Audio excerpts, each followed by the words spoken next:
Hi hello வணக்கம், இது உங்கள் சிவி ஜோன். காலை வணக்கம் டு ஆல். ஸோ இப்போ பார்த்தீங்கன்னா ஒரு வீடியோ கண்டிப்பாக வந்து முத்துவோட ரசிகர்களுக்கெல்லாம் இது வந்துட்டு செம்ம கடுப்பாக இருக்கும், கோவத்தை வர வரைக்கும். ஏன் இப்படி பச்சோந்தித்தனமாக வந்துட்டு ஒரு சிலர் நடிக்கிறாங்க? ஏன்னா நேற்று வந்து முத்துக்குமாரன் அழுது புலம்பும்போது ரொம்ப வருத்தமாக இருந்துச்சு. கூட இருந்த கட்டி அரவணைச்சது பார்த்தீங்கன்னா நம்மளுடைய கேப்டன் விஜய் விஷால் எனக்கு ரொம்ப பிடிச்சிருந்தது. என்னடா இது பா, என்ன மனுஷன்டா, லாஸ்ட் வரைக்கும் கூட இருந்தாருங்க, ரொம்ப அழகாக இருந்துச்சு. அப்புறமா பார்த்தா தெரியுது எல்லாமே வந்து நடிப்பு. கேப்டனாக இருக்கார் இல்லையா, அதுவும் இல்லாமல் கேப்டனாக நீங்கள் என்ன பண்ணீங்கன்னு ஒரு கொஸ்டின் வந்துடக்கூடாதுல்ல, அதனால தான் ஆக மொத்தத்தோடு விஜய் விஷாலுக்கு முத்து மேலே இருக்கிற அந்த வன்மம் குறையலை.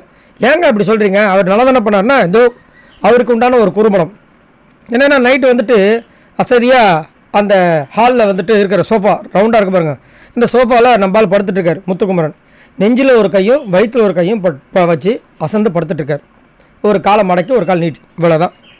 அப்போ ரயான் என்ன பண்ணுறாரு, அந்த பக்கம் நம்ம சௌந்தர்யா இருக்காங்க, ஆப்போசிட்டில் வந்து விஷால் இருக்கார். கூப்பிட்டு என்னடா உன் நண்பனை இப்படி படுக்க வச்சிட்டிங்க அப்படின்னு சொல்லிட்டு சிரிக்கிறாரு. அப்போ யாருன்னு அவர் வந்து எட்டி பார்க்குறாரு. நண்பன் சொன்னோன்னே ஒரு வேளை நம்மளுடைய அருண் பிரசாத்தாக இருப்பார்னு சொல்லிட்டு எட்டி பார்க்குறாரு. பார்த்தா முத்துக்குமரன். உடனே அவர் சொல்கிறாரு, பார்த்துட்டு அவனை பாடுறா, அவனுக்கு எவ்வளோ திமிரு இருந்தால் அவன் கையை எங்கே வச்சுருக்கான் பாருன்னு கலாய்க்கிறார். எவ்வளோ ஒரு கேவலமான ஒரு ஜென்மமாக இருப்பாங்க பாருங்கள். ஒருத்தங்க தூங்குறத கூட வந்துட்டு அவங்க எவ்வளோ கஷ்டத்தில் நைட்டெல்லாம் சாரின்னு சொல்லி தொண்டை தண்ணி வற்றி சாப்பிடவும் இல்லை.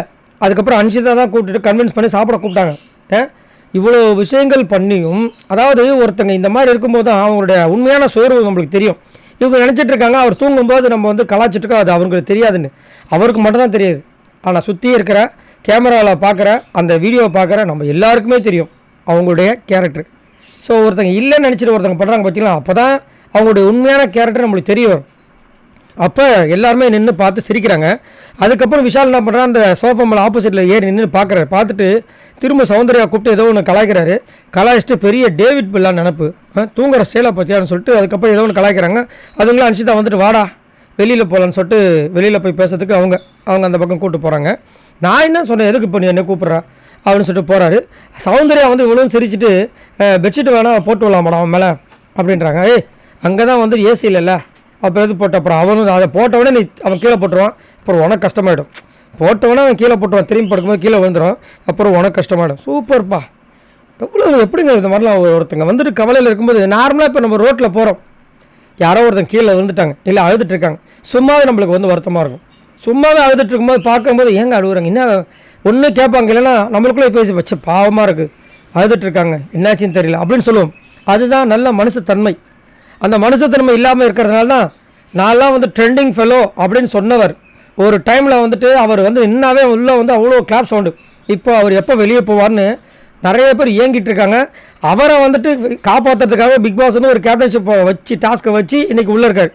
இல்லைன்னா இன்றைக்கி கையா இவரெல்லாம் வந்து பேசுகிறாரு.